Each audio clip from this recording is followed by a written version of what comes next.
નમસ્કાર, આપ જોઈ રહ્યા છો નેશન પ્લસ ન્યૂઝ. હું છું આપની સાથે હેતર ભગત.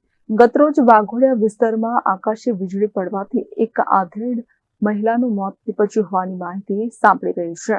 વાઘોડિયાના ખંડા રોડ પર જીઆઈડીસી હદ વિસ્તારની સીમમાં રમીલાબેન રાયસિંગભાઈ સોલંકી ઉંમર વર્ષ આશરે 60 વર્ષ પોતાના પશુઓને ચારો ચરાવવા માટે સીમમાં ગયા હતા. સાંજનો સમય થઈ ગયો હતો. પશુઓ ઘરે પહોંચી ગયા હતા, પરંતુ રમીલાબેન રાયસિંગભાઈ સોલંકી ઘરે નહીં પહોંચતા પરિવારના લોકોએ તેમજ આજુબાજુના લોકોએ રમીલાબેનની શોધખોળ હાથ ધરી હતી. 2 થી 3 કલાકના સમય બાદ આખરે રમીલાબેનનો મૃતદેહ વાઘોડિયા ખંડારો પર આવેલ જીઆઈડીસી હદ વિસ્તારની સીમમાંથી મળી આવ્યો હતો. પશુ ચરાવવા ગયેલ રમીલાબેન પાસે રહેલ છત્રી તેમજ મોબાઈલને નુકસાન જોતા રમીલાબેન પર આકાશી વીજળી પડી હોવાનું અનુમાન લગાવવામાં આવ્યું હતું.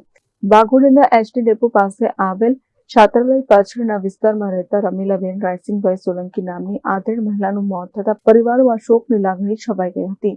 બીજી બાજુ ઘટનાની જાણ વાઘોડિયા પોલીસને થતા પોલીસ ઘટનાસ્થળે પહોંચી મૃતદેહનો કબજો મેળવી પીએમ અર્થે ખસેડવામાં આવ્યો હતો. ઓકે, તો ઘેર આવતી રહી અને પછી તપાસ કરવા મેં કીધું એકમ ના આવ્યા એટલે હું તપાસ કરવા ગયો. ત્યારે શું થઈ જોયું ત્યાં તો વીજળી પડેલી અને તે તો મોબાઈલ એમ ફેંકી દીધેલો એમ છે એ છટાપાટ પડી રહેલા. એમનું Ramilaben. Report nation plus news Vadodara. સમાચારોનો સતત અપડેટ મેળવવા માટે અમારી નેશન પ્લસ ન્યૂઝની યુટ્યુબ ચેનલને સબસ્ક્રાઇબ કરો, બેલ આઇકન દબાવો અને જોડાયેલા રહો ફેસબુક, ઇન્સ્ટાગ્રામ અને ટ્વિટર પર.